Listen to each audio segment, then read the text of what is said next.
मैं तुहें इयां सनाना डोगरी फोक चैनल दे माध्यम ए मना चल ग्रां अपने इस शहर च के रखे दा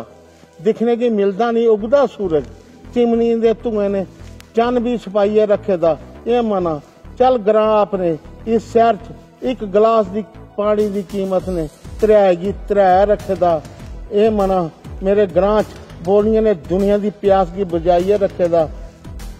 ए मना चल ग्रां अपने आखने की तो सारा शहर अपना है खुदगर्जी की जंजीर ने सारे अपने की बनाइए रखे दा ए मना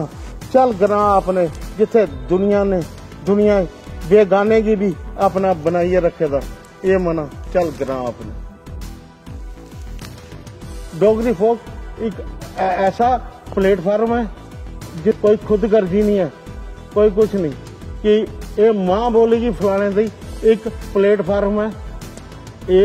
सारे लोगों की अगे आना चाहिए इसका सपोर्ट करो। मैं डोगरी फोक का शुक्रगुजार हाँ। दिल्ली रहिए भी जम्मू च आइए महीने च 10 दिन इत्थे बतांदा ताकि मां बोली जिंदा रहे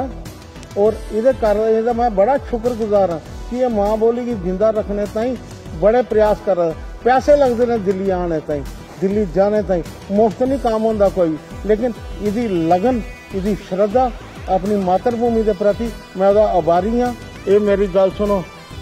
10-20 साल बाद डोगरे मुक्की जाना जिस हिसाब हालात बना देन ये मां बोली नहीं अपनी छड्यो जो मर्जी है जिथे मर्जी रहो जिथे मर्जी खाओ जिथे मर्जी बो लेकिन मां बोली नहीं छोड़ियो।